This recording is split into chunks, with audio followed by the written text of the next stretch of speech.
Injil Yohanes mengatakan, pada awalnya ada firman, dan firman itu ada bersama Elohim, dan firman itu adalah Elohim.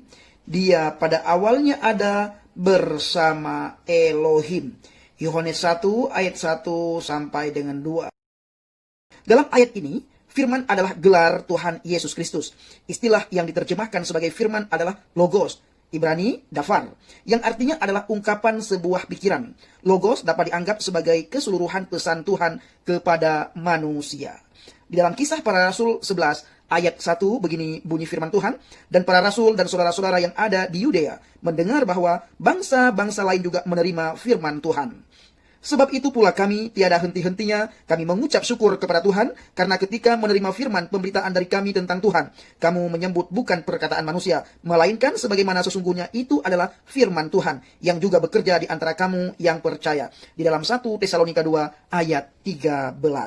Nah, Bapak Ibu yang dikasihi Tuhan dan yang saya kasihi, sebab di dalam Dia berdiam seluruh kepenuhan ilahi secara lahiriah. Dalam Kolose 1 ayat 19 di situ dikatakan, sebab segala kepenuhan telah berkenan untuk berdiam di dalam Dia, yaitu Yesus Kristus. Sekarang kita melihat di dalam Kolose 2 ayat 9, sebab di dalam Dialah berdiam seluruh kepenuhan keilahian secara lahiriah. Nah, Bapak Ibu yang dikasihi Tuhan, perhatikan baik-baik dan taruh hati dan pikiran saudara di tempat yang netral, sehingga benar-benar menemukan satu kebenaran dan benar-benar memahami satu kebenaran. Karena kebenaran yang kita imani ini, Bapak Ibu, sering sekali diolok-olok ataupun dihina oleh saudara kita dari seberang. Yohanes pasal 1 ayat ke-1. Pada mulanya adalah firman. Firman itu bersama-sama dengan Allah, dan firman itu adalah Allah. Artinya, firman sama dengan Allah. Yohanes pasal 1 ayat ke-14.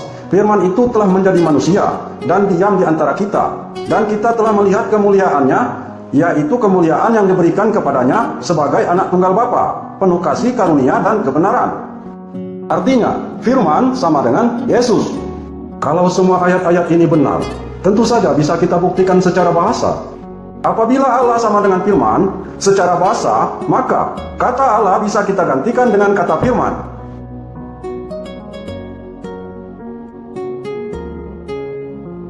Apabila kata firman sama dengan Allah secara bahasa, maka kata firman bisa kita gantikan dengan kata Allah.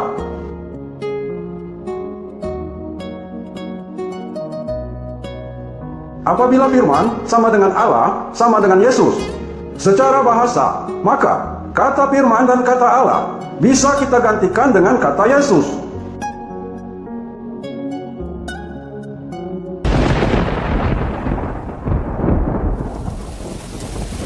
Kalau Tuhan berinkarnasi dengan cara dilahirkan oleh seorang wanita melalui alat kelaminnya, dan wanita tersebut tahu bahwa bayi yang sedang dilahirkannya itu adalah Tuhan yang Maha Tahu, tentu ada banyak kekonyolan yang akan terjadi.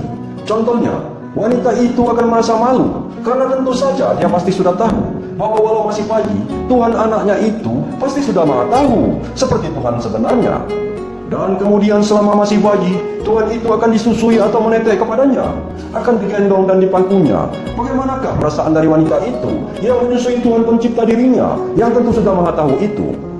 Tuhan yang selama ini selalu disembahnya itu, pada saat ini tidak berdaya di pangkuannya, sebagai bayi lucu yang harus menetek kepadanya, tanpa rasa malu sedikit pun, walaupun masih bayi, tapi sebagai Tuhan, tentu dia sudah Maha Tahu.